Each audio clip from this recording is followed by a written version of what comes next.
Hey everyone, welcome to another episode of The Other Side of Addiction. I am your host, Al Richards, and today we're going to be speaking with a gentleman who I just recently met at our Healing Utah Success Summit.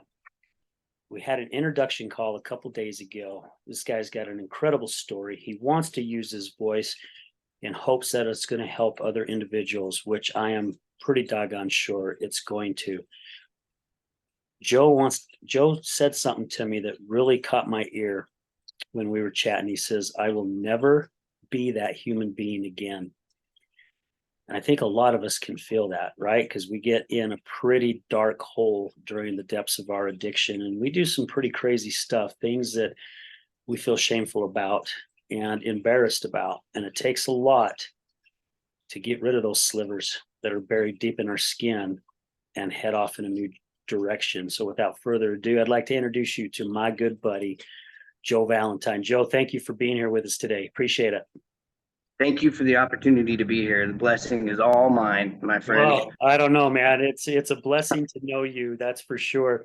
And this is take two. We had issues with the first one, so we're going to do take two here, my man. You know, you as I said right at the beginning of the first little take that we ended up deleting, you made an impact on three of us at that Healing Utah Success Summit. And that was Mallory, that was Curtis, and even myself. We did a group chat here just not too long ago, and those two other individuals that I mentioned brought you up, brought your name up. Matter of fact, Curtis said he remembers when he was doing his talk, he looked up and he saw you all the way up at the top. And he said he could see your feelings and you just deep in the conversation. And he said he even pointed at you, like he was telling you, I see you, right? I see you. So just your presence there, my friend, made an impact on us. And we are just so grateful that you were there. And when I heard that you ran all the way from 114th South to get to this event, impressed the living hell out of me, that's for sure. So again, thank you, Joe, for being here. Thank you. Thank you so much. Yeah, I mean, I was sitting there and I got a text about the event and I was like, well, I got to go. Right. And unfortunately for me, I totaled my car not too long ago. So right now I'm just on my Lamborghinis and hey, you know, I really, really wanted to get there. So I got there. Yes, you did.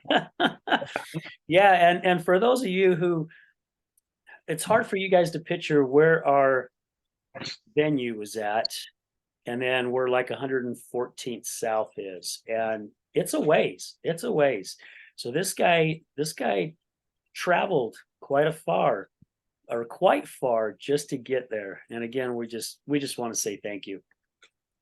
Thank you. Thanks for the opportunity. Yeah, it's a humble John. We'll call it that, Yeah, right? yeah. Yes. We'll just leave it at that. There was a few things that you said, Joe, when we were talking a couple days ago. You said it quite a few times. You shouldn't even be here breathing. I mean, that's kind of how crazy your life was. I remember you saying that you were shot twice, and really how you were still here just amazes you. This is true. Yes. You know, throughout my decisions, I did, yes, I was doing drugs. And then while I was doing drugs, I obviously made the wrong person upset. And he shot me twice with a 45. And one of the bullets went through and it went in above my knee and came out. I don't know. The surgeon said some ridiculous number, like 1/100th of a whatever, from missing my femoral artery. And so I almost died. I was in Ogden when that happened, and their response time there isn't like the greatest, you know? Okay. So, I mean, it's fine. Uh, and then after that, 2 years after that, my body rejected the hardware. So they just left all the bone fragments in there and put a rod and some screws in there and, to put empty back together again, and everything grew around it. And my body rejected it all. And then I let it go and I let it go and I let it go. And then I became sepsis and I got a bone and blood infection. And so they had to go in and take the rod that they put in out of the center of my regrown femur. And then I was on a pump. It's they like put a tube into your heart and then they pump antibiotics through you. And I was on that for 16 and a half weeks for 24 hours a day. Jeez almighty. Right. Yeah. So, and I've been in multiple car wrecks due to hanging around with people and or me and my driving abilities that, we flipped 8 times on I-215 at 95 miles an hour due to lack of sobriety. Right. That's what I was just getting ready to ask, because you guys were wasted. Yeah. Yeah. The driver was totally not, none of us should have been in the car, but nobody should have been driving for sure. And, yeah, I mean, I came out of it with just my ear hanging off the side of my head. That's it. Man. So your journey into addiction, I mean, you had a pretty rough childhood, right? I remember you saying that you were in like 13 different foster cares, and that's, I mean, the system, like you said, it's there for a purpose, and it was a pretty good idea. However, that system's broken, which I think is like the rest of our systems when it comes to addiction and just the way the courts are. And I don't know, man. But to get away from that, because that could be a pet peeve of mine, I could start going really deep in that. Just tell us a little bit about your upbringing and what got you to where you ended up doing all this crazy crap. So my dad passed away when I was 6. He asked my brother to take care of me. And so I was in Colorado at the time, moved here to Utah, and my brother abused me really, really bad. He kept me locked in a room, wouldn't let me leave. I think I spent 6 months in a room. He tried to hang me by a fan and a leather belt around my neck, but luckily, ceiling fans aren't designed to support human weight. Yeah. So, thank goodness for engineering. And I went to school one day and I was just beat to piss. I was just beat up really bad. And the principal and everybody, when I walked through the front door, was like, yo, dude, you need to come here. And so from that point on, oh, sorry, buddy. So from that point on, I went into foster care. And from foster care, I was super angry, super upset. And the foster care system is not prepared to handle an angry, abused, upset kid. Right. So I'm Yeah. full of anger, super mad, super, I guess, if you want to call it traumatized, right? And confused. And I'm just not knowing what's going on. Right. I don't know how to deal with what's happening in life. And so that proceeded to go on with I'm angry, I'm mean, I'm violent. My foster care parents, they're just trying to do the best they can to help a foster child. And the system doesn't tell them, you better hang on, right? You better tie your boots on for this one. And so I fought a lot as a kid because I grew up in a violent environment. And so I thought that violence was acceptable, right? Like that's how you handled your problems. And you can imagine that that makes for a rough life for everybody involved, right? For me, and especially my heart goes out to every single person who tried to help me, right? But at the time, I was not in a position to be able to have that gratitude and look at the opportunities that were being presented in front of me, right? Yeah. Well, having the stuff that happened to you, I mean, being angry, of course, right? Because there was some stuff that happened to me growing up. I mean, nothing even compared to you, by all means. That made me very angry. And I think some of it too is why I had such a bad anger issue in my young age, and took it all the way into my mid-20s before I finally went to therapy to learn how to control it, because it was getting way out of hand. I mean, it didn't take much to set me off. And when you end up finally hurting somebody and you see them there laying on the floor curled up in a ball, I don't know, for me it did something to me. I'm like, yeah, I just don't want to be this type of person. And I can't imagine having someone that's not even like your real parents, right? That are trying to help you. However, that anger and that fog's got you, and you don't even want to see it. I wasn't, no, I was not in a position, I was not emotionally or mentally in a position to even recognize, right? I just had so much anger, right? And then I had survival and lack of empathy. And the world taught me that it's either eat or be eaten, right? And so throughout my younger, I'm going through foster homes.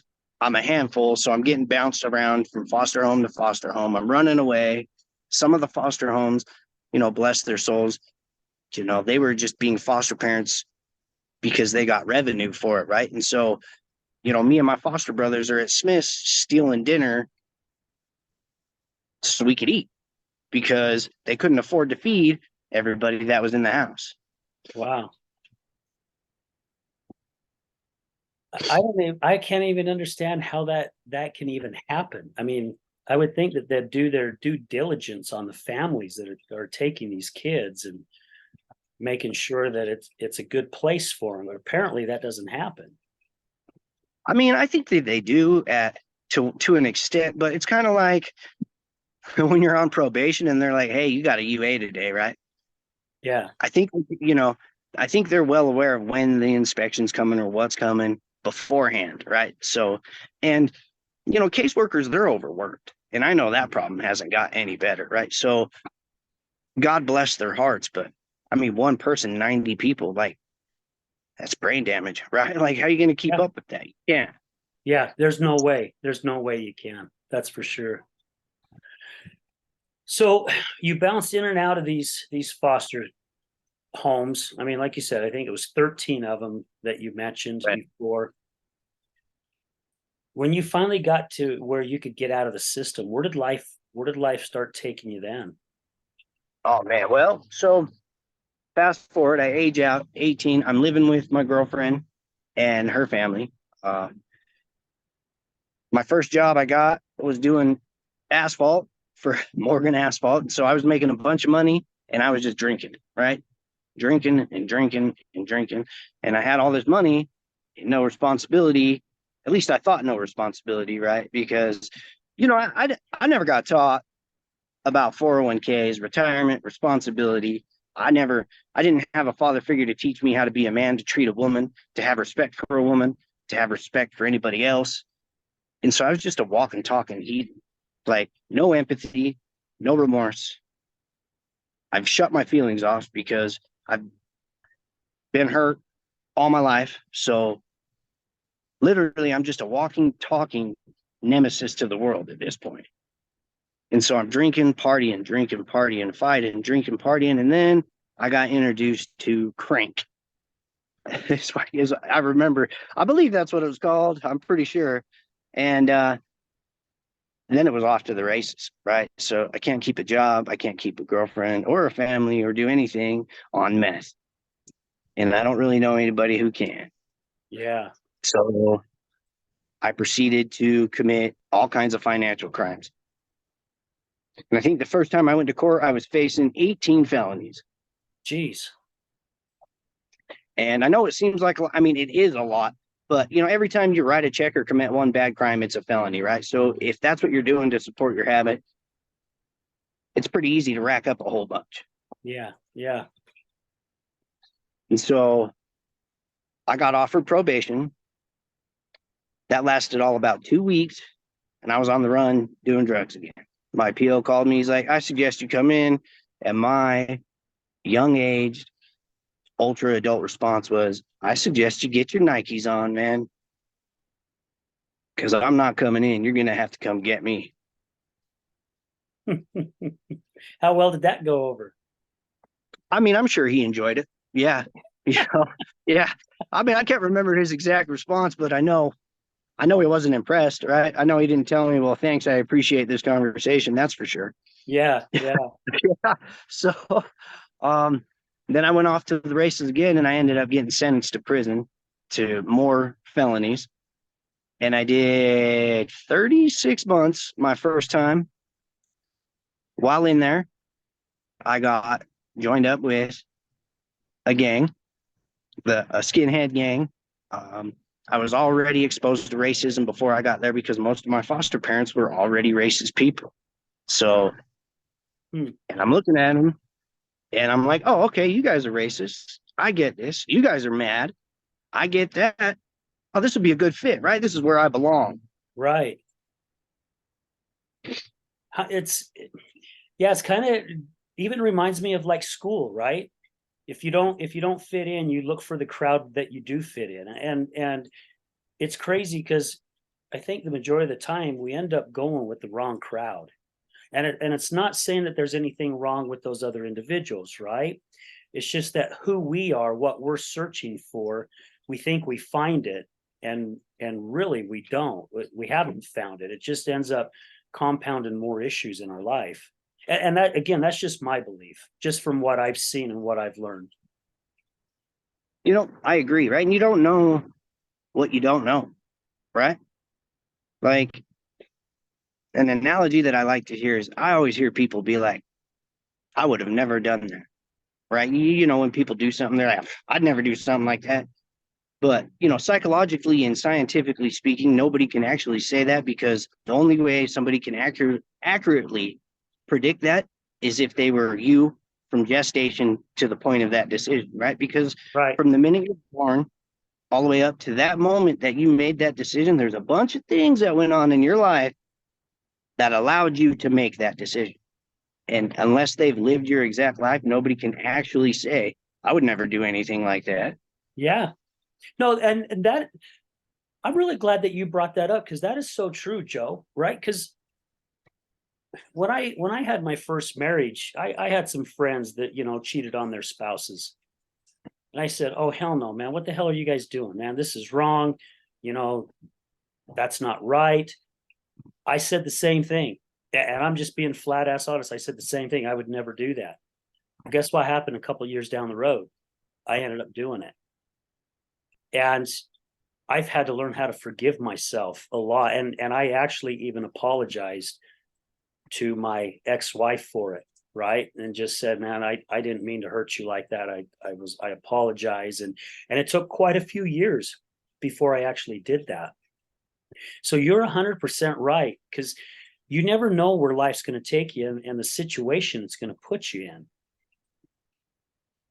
I mean, yes, definitely it is. And you know, some people they're armed with a better background or more knowledge, I guess is how I would say it, of their moral compass is different, right? And I had no moral compass, right? Like my moral compass was zero. That thing was spinning all over from here to hell and back, right? Yeah.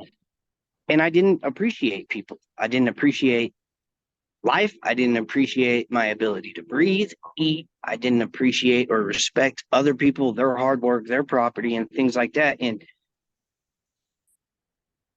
the older I got, the more drugs I did, the worse it got. And when I went back to prison my second time, as soon as I went to see the parole board to have my parole hearing, I got served papers for a federal indictment. Right. So I looked down and the federal indictment said 35 years. Right. So I just like immediately laid down and took a nap. I was in shock. Like, seriously, I was like, does it say 35 years?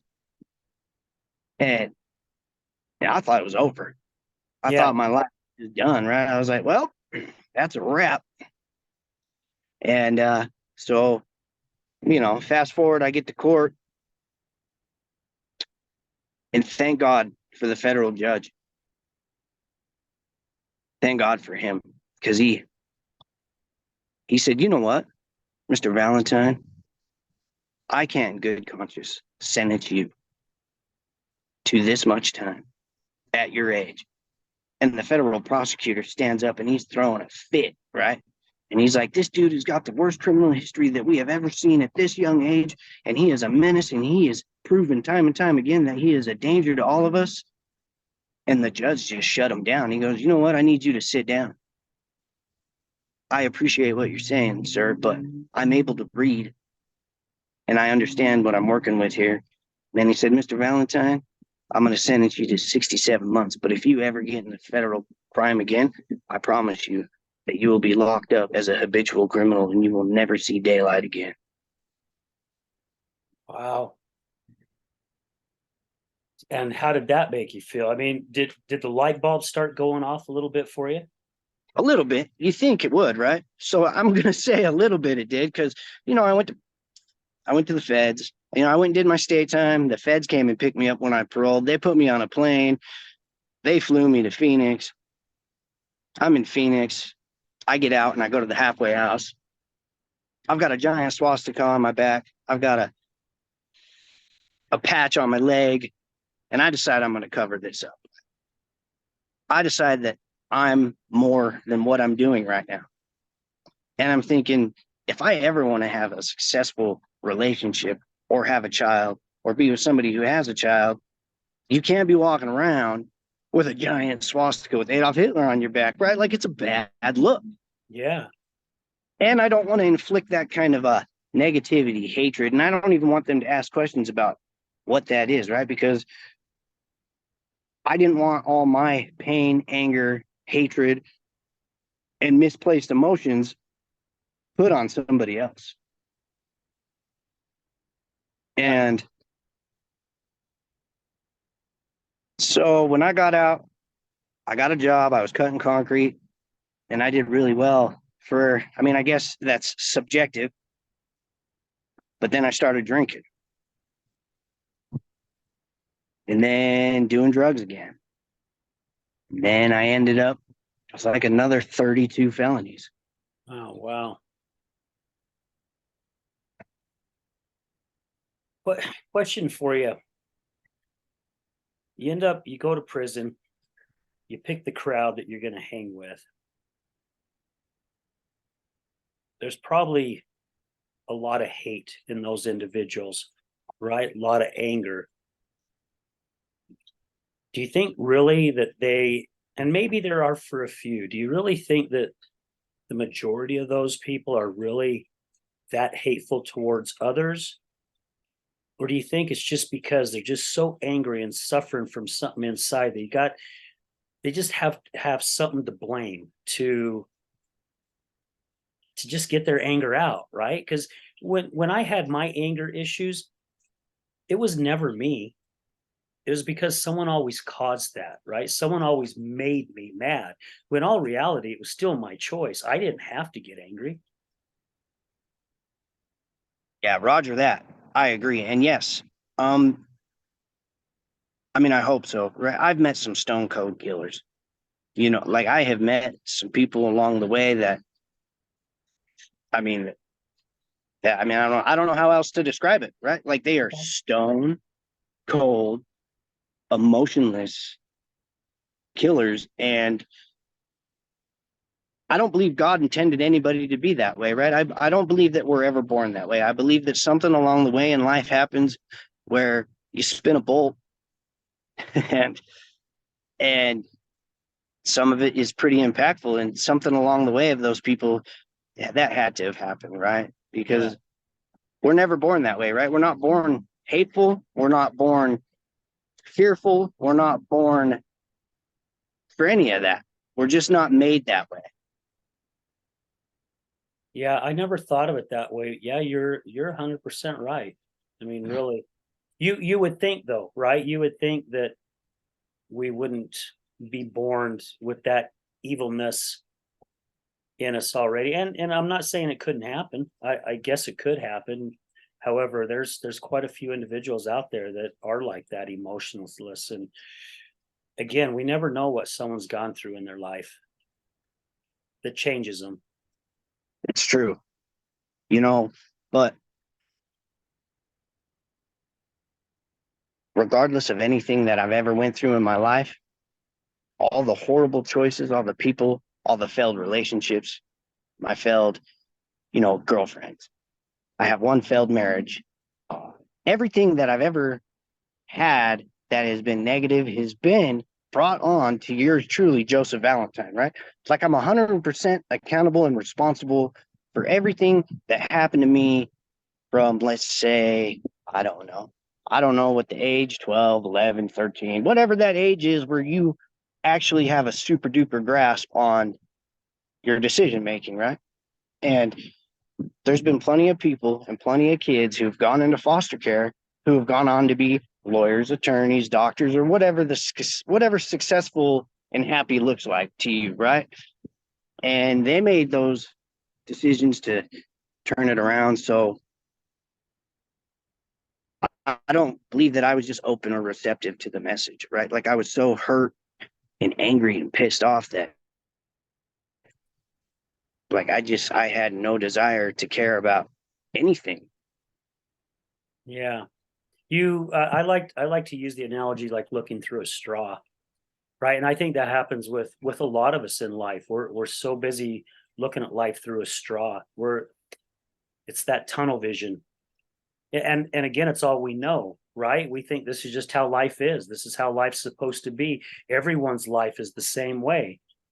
And it's because we're just looking through a small opening instead of really widening our visions, taking the blinders off to really see what's out there, and also to start believing and loving in ourselves. And that's a hard one, right? That's a hard one, to love yourself. We're, as human beings, we're pretty good. The majority of us, I say, are pretty good with loving someone else, but when it comes to loving ourselves, that's a whole different monster. It is.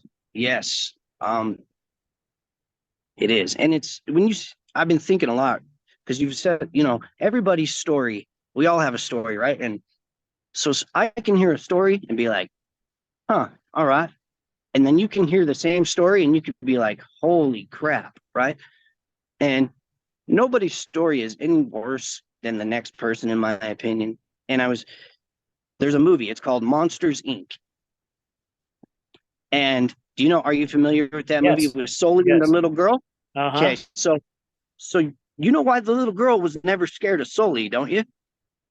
I don't remember, but you're gonna tell me. Because that's not her monster. Oh, that's right. It wasn't, he wasn't for her. So your monster, I might not be scared of your monster, and you might not of mine. But if we switch them, man, we got a whole new ball game, right? And Yeah. so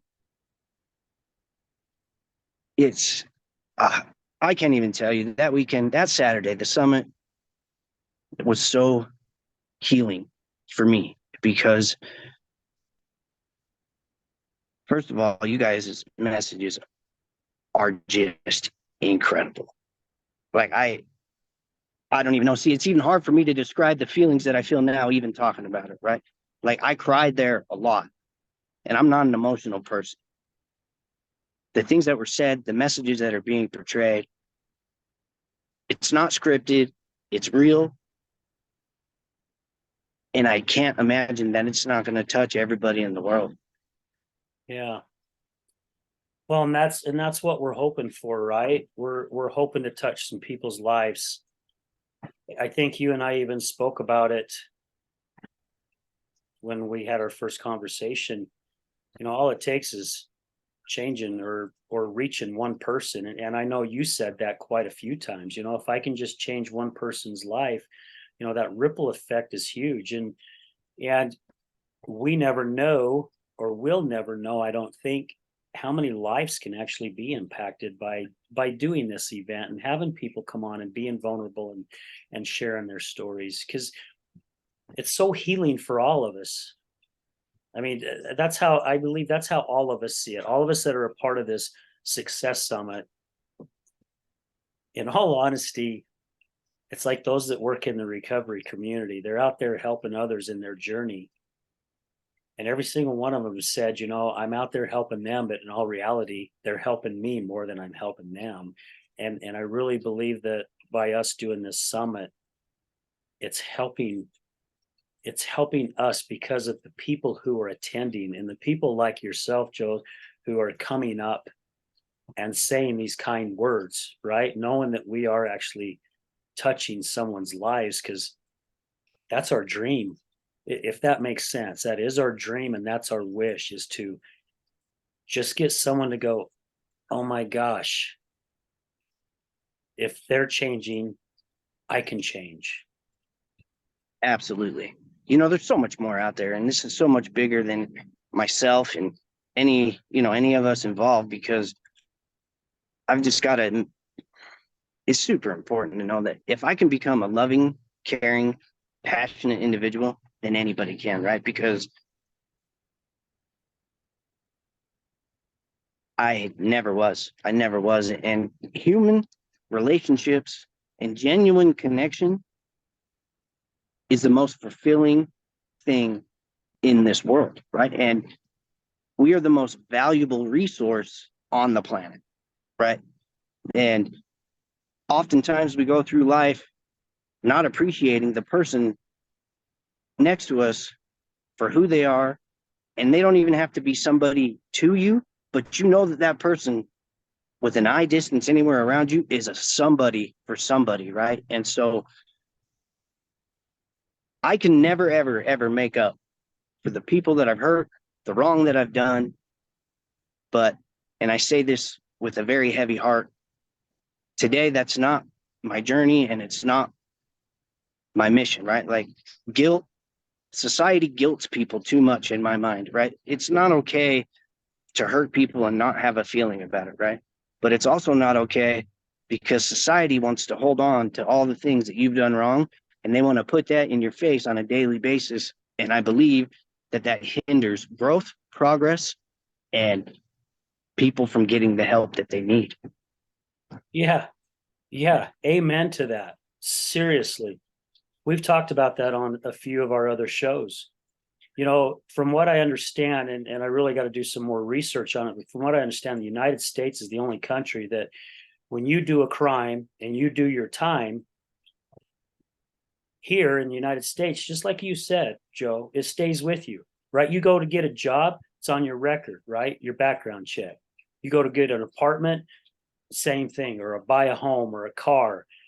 It's there, right? It's there to remind you you messed your life up at one time, and they're going to keep reminding you. In other countries, you do your time, and once you do your time, clean slate, unless you go out and do it again. Because why do we have to keep reminding someone, right? There are so many people that I have met now in the recovery community. I tell you what, I would hang with them even because of their past. I don't give a crap what their past is. I see who they are as an individual this very freaking day, and they're amazing. They have taught me so much how to look at life, right? And I haven't even gone not even a rat's hair, a gnat's ass hair of what they've gone through. And they're teaching me. And it's because of what they have gone through and how they enjoy life and how they see it. Yet they have to work their butts off to get society to accept them again. And to me, that's not right. Now, again, if you're going to go out and keep continuing the same mistakes, some people just don't get it.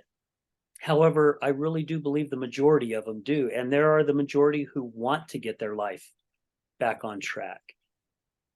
And we hold it over their head like a rotten frickin' carrot constantly.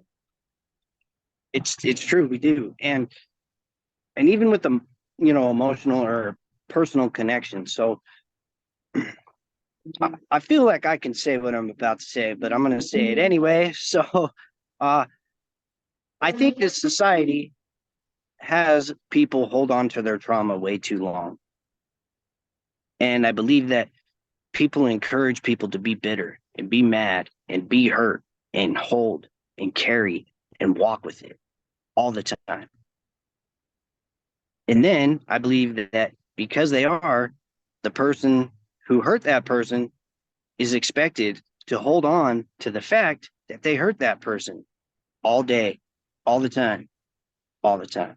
Somebody told me once, well, don't you think that if you hurt somebody, then you have the responsibility of carrying that hurt with you, was the exact phrase. And I looked at him and I said, absolutely not. Nope. I said, if a human being refuses to see a human being after a consistent amount of time of that human being showing with time and patterns of behavior that they have changed, and they want to look at them as the old person, that's on them. That's not on me, right?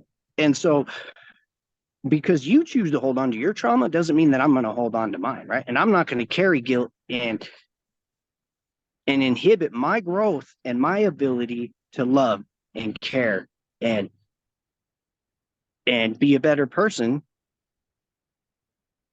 because of it, right? Like, I don't know. I really, really, really think that that's an important message. It's not okay to hurt people. I Yeah. feel bad about it every day.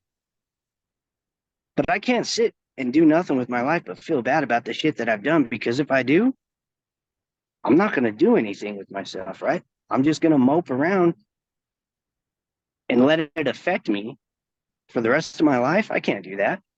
Yeah. Yeah, it's done, right? That you cannot bring it back. You cannot change anything.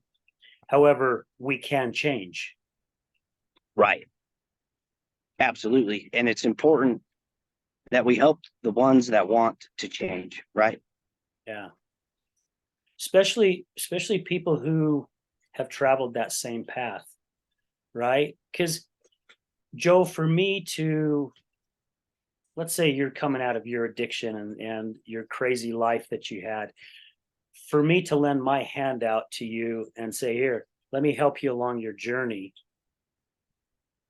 just by knowing the struggles you went through, I'm not going to be as helpful to you as someone who has gone through that same journey.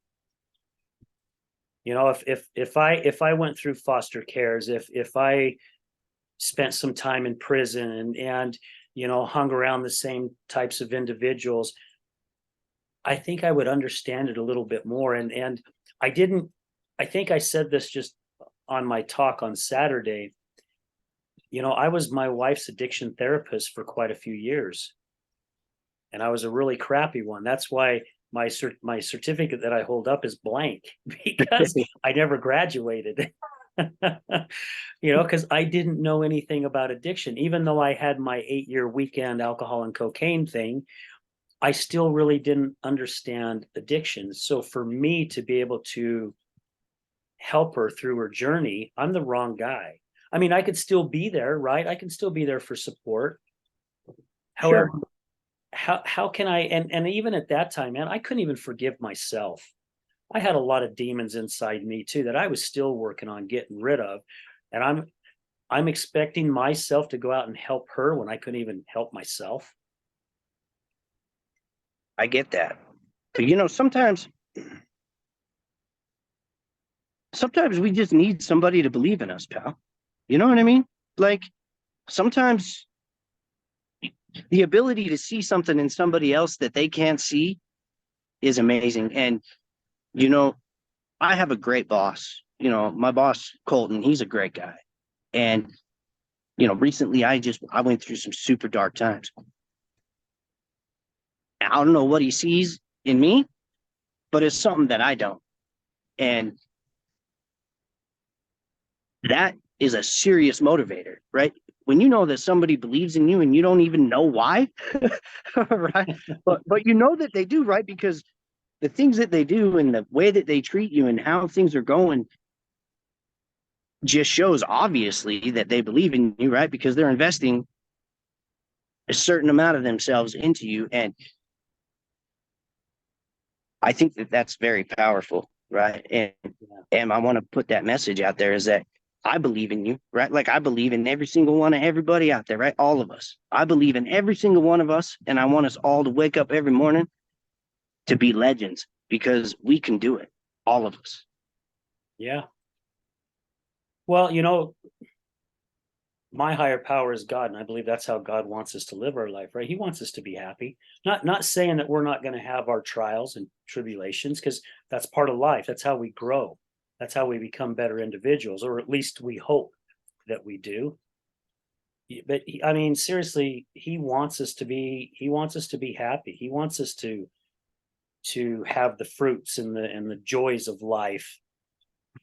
And it is awesome to be able to see something in individuals, because it's not everyone, but there are certain people that I have had in my life that I knew they were something great, and all it takes is, again, just putting out that hand to say, here, kind of let me along the journey. Not that you're there teaching them every single day. However, you're still teaching them a little bit about life, right? And it really does open their eyes, because I had a lot of people do that for me, not even realizing that's what they were doing. It took some time down the road before I started realizing, oh my gosh, they helped really groom me in some good ways. And it's happened to me the last 2.5+ years, being involved with this podcast and meeting all these individuals that I've met. I mean, they've been grooming me and making me a better individual in so many different ways. And I get emotional talking about it because it's really happened. I go back now, and you don't see it at that moment. But then as time goes, you look back and you start realizing where the changes came from. And it can be just from one individual saying something to you, or lighting that fire underneath your rear end, like you said, in a way, Yeah, and it's time to go. Yep, I get it, huh? At Yeah. one time, one thing, one message, and then it just latches on, and you're like, it's time to go, right? Like, I have got to do this. Yeah. Yeah. I had when I worked in Bowling Green, Kentucky, I was over the maintenance part of things in a certain department. And as we started growing and we started installing more lines, we needed more mechanics. And we really wanted to hire within instead of going outside. And there was a gentleman by the name of Tornson. He was an Asian gentleman. What an amazing human being. And we were doing interviews, and I sat down with him and I says, well, you don't really have a lot of experience. And he goes, no, I know, no experience. And he goes, but I want this so bad. I will do whatever. I will spend as much time learning. If you train me, I won't let you down. And throughout this whole interview, I think I interviewed him for almost about 45 minutes. And what I could see in this kid was a freaking heart size of a lion. I mean, this kid just wanted it, right? And I had some other people that I interviewed that were better qualified in all reality. And I went back and I remember when I first got the job as a mechanic, I had no experience either. I had no experience on working packaging lines. I just came from construction. I was digging in the dirt and playing in the mud. Basically, that was my job. This was totally different. Someone gave me an opportunity and I ran with it. And when I picked this guy, I would say, I think up to, it was 4 or possibly 5 people around the plant came up to my office and said, you're making a huge mistake. You made a wrong decision by picking this guy. And I says, yeah, we'll see. I think his heart's in it. That man ended up becoming one of my best mechanics. He put everything into it, because all it took, and this is not me, he did all the work. I'm not tooting my horn. I gave that kid an opportunity, and he wasn't going to let me down. And more than anything, he wasn't going to let himself down, and he frickin' proved it. That's amazing. It is. And sometimes it takes what it takes to get to where you need to go, right? And as I've heard, make it intentional, huh? Yeah, Yeah. I love that. I love that so much, right? When that gentleman looked at me and said, make it intentional, I was like, oh, I will. Right? I'm gonna. But it hit, I was like, yeah, no shit, make it intentional. Like, I love it. Right. And everything that I do in my life, and that point on, for sure, it's all with intent, right? Like, our time is too valuable, our lives are too short to do anything with anything than less than 100% intent, right? Yeah. And I don't know where this journey is going to go. I don't even know how I'm going to get there, but I know that this is my passionate why. This is what I have to do until I can no longer receive oxygen into my body. That's why we entitled this, right? I will never go back to that human being again. Ever. I can't. I I literally cannot. I would never, I don't think I would make it back out of it, right? Knowing what I know now and looking back at the carnage, recognizing, taking accountability, sitting in it, feeling it, being empathetic, looking at all the opportunities that I did not take advantage of, right? Some people would say wasted. I say that I didn't take advantage of them because none of anything that anybody has gone through, and God bless every single girlfriend, every parent, every person, every judge. God bless everybody in my life that had to put up with me, right? And I am so humbled and so thankful for them and their ability, and for God for allowing them to put up with my bullshit, because it was a lot. And if it wasn't for them, I wouldn't be here today. Yeah. If it wasn't for all of them teaching me how to be a better person at a much greater cost to them than it was me, right? Because most of these people are whole. Most of these people were balanced. Most of them know what it's like to have empathy and be emotionally well-rounded, right?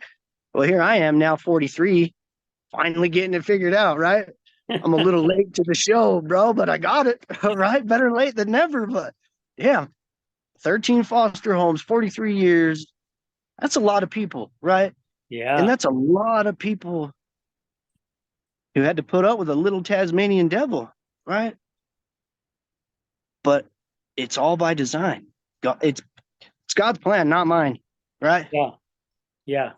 Absolutely. And it is, right? It is all by design. There are no coincidences. At least I believe that there's no coincidences. You know, I say this on the show a lot. Matter of fact, I even said this in our show earlier. My good friend Nicholas T. Smith said something when he was on the show about connecting the dots backwards. And when you start connecting the dots backwards in your life, you'll see you're exactly where you're supposed to be this very moment. And when he made that statement, it really rang true to me. And I did. I literally, after the show, I really started going back and seeing everything from the time I graduated from high school, even growing up here in a teenager, as in West Jordan, and doing construction, and then doing pump rigs, and then getting hired on as a mechanic, and going all through what I went through, and the divorces and the broken relationships, and the people I hurt because of my anger issues, and things that I said, and the arrogant SOB that I was, and the liar and the manipulator, and getting married again, and falling into my weekend escapades, and then my wife going into her addiction. And I go back and I'm like, here I thought God was punishing me. And in all reality, he was placing these things in front of me, these dots for me to step on, to get me to where I'm at today. And I tell you what, I am so grateful for that. Just so freaking grateful. And I've learned how to do my best to keep the ego out of things. I'm definitely a more trustworthy person.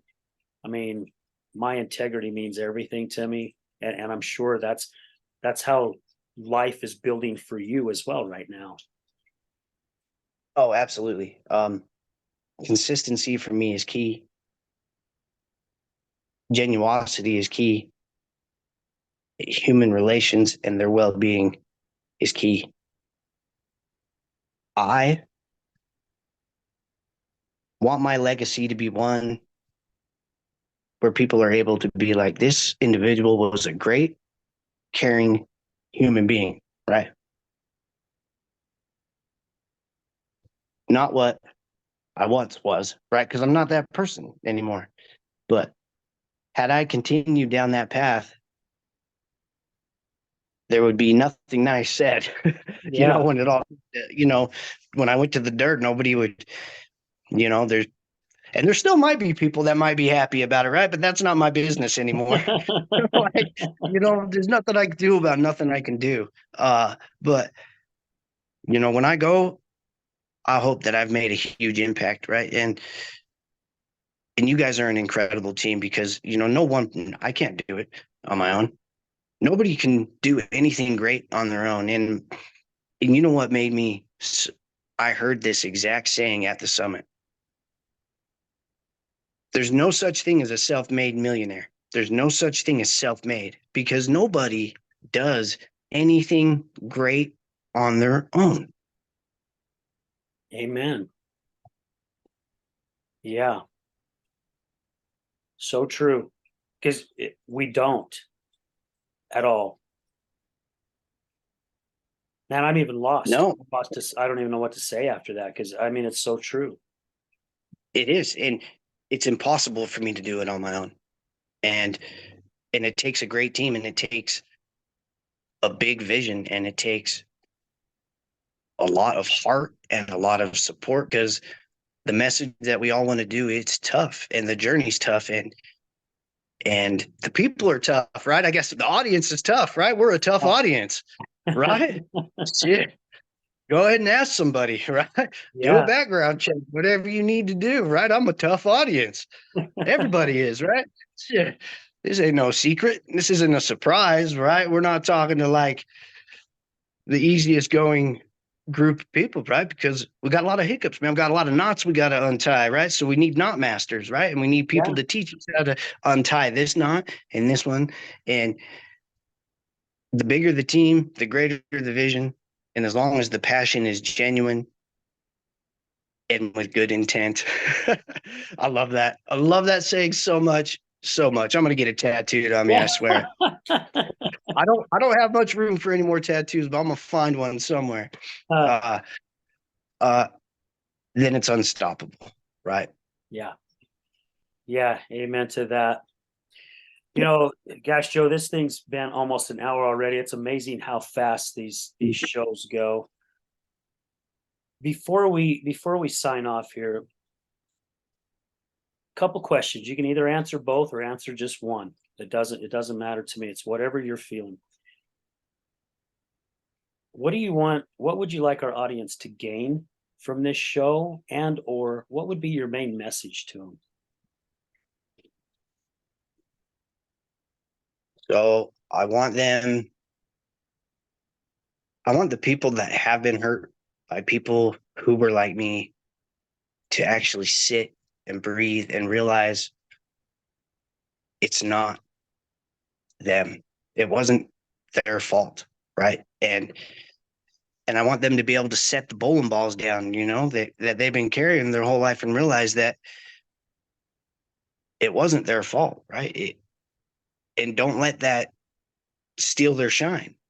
I want them to continue to be great people and help people and love people and realize that that person was just really broke and they just didn't know any better, right? And then what was the second one? What would be your main message? That's yeah, that and for the people who created the carnage, right? And you know, you got two choices, right? You can either stop, take accountability, and I'm not talking a little bit, right? Like I'm talking 100% accountability for every shit that's gone on in your life and sit in it and realize that it's not the other person's fault. We're not allowed to play victim. And it's time to quit being shitheads and contribute to our society and help people take all the amount of effort that we put into being dishonest, disloyal, not knowing, gain knowledge, gain the knowledge, become empathetic, be the change. So once you can be the change, you can help others change too. Yeah. I love that. Be the change. That's another good t-shirt right there. Be the change. I'm gonna have to definitely write that one down.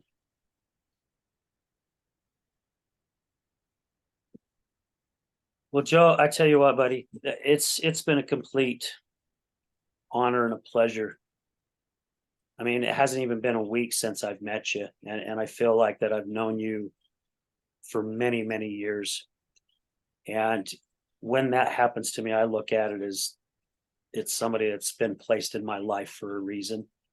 There's a connection that's happened, and I hope that there's going to be a lot of other years here in the near future, possibility, a chance for you and I to work on some things together. You know, I told you that would probably love to have you come on and be a part of our Huss family. You know, we just want this thing to grow and to continue to grow, get it out there, have people share their voice, their stories, because we can all heal from it. Definitely. I mean, I've been friends with Mallory. I mean, it's been probably about 2 years now. 2 years ago, I never knew who this woman was. 3 years ago, I never knew Curtis or Brad, right? Well, Brad, I've known almost 3 years now. And then here we are doing all this stuff together, right? Doing our best to change lives. So again, thank you. Thank you for everything. And thank you for opening your eyes and wanting to get out there and help other individuals, because we need you. I mean, seriously, the world needs you. Oh, thank you so much. But the world needs you, Curtis, Mallory. You know why? Because you guys treated me like family, and even the kind words that you just spoke to me after, because you and I've opened up to you, and I've been as raw and real as I could be. And even on our talk Saturday, we spoke about some things that just weren't so pretty, right? And you still are showing me love. And it's the people like you guys that I need, right? Because the world needs people who can look at a person and you can tell somebody the worst thing that you've ever done 4, 5, 6, 7 times, and they look at you and they give you a hug, right? That's what we need. You guys are so incredible. I love you guys so much because that's what the world needs. Thank you. Thank you so much, man. We all greatly appreciate it. Is there anything else you'd like to share before we sign off here? Just, I look forward to speaking to you more. Thank you for this opportunity. Thanks for the second chance due to technical difficulties. Yeah. Right? It's all good, So man. Sometimes great. it And happens. yeah, it'd be the only time it happens. It happens at the most important time, worst time. But I'm grateful, and I hope that I get the opportunity to help share the message and become part of your guys' family and help this grow and here and to be better, inspire more, grow more, because there's too many hurt people, right? And not enough being done for them. Amen to that. Definitely amen. Joe, again, thank you. Please be sure to stay on after we stop. I just want to chat with you just for a second. Thank you to all our sponsors, all our listeners, all our guest co-hosts. Again, guys, I say this at the end of every show, and I will continue to do so. None of this would be possible if it wasn't for you. You guys are the ones that are making this happen. You guys are the ones that have kept us going for over 2.5 years. You guys are the ones that's helping us continue to grow. This is just a platform. We need more people to come on, share their story, looking for more people who have been on the other side, who have had loved ones that have battled some type of addiction. It doesn't matter. It doesn't have to be drugs and alcohol. I mean, there's all types of addictions out there, and it affects everyone the same, right? Even the families. So again, thank you for everything that you guys do, for all your love and your support. And I also want to say thank you to everyone that came out to the Healing Utah Success Summit on October 7th. Your love, your kindness, the remarks we've been getting on social media, Guys, thank you. Thank you. We did not have the turnout that we were hoping for, but it's because of what you guys are saying. We won't stop. We will continue to grow this thing and we will get there because you guys are helping us making it so. We're going to end it with this as we do at the end of every single show. Remember, addiction is giving up one thing for everything, and recovery is giving up one thing for everything. We're out.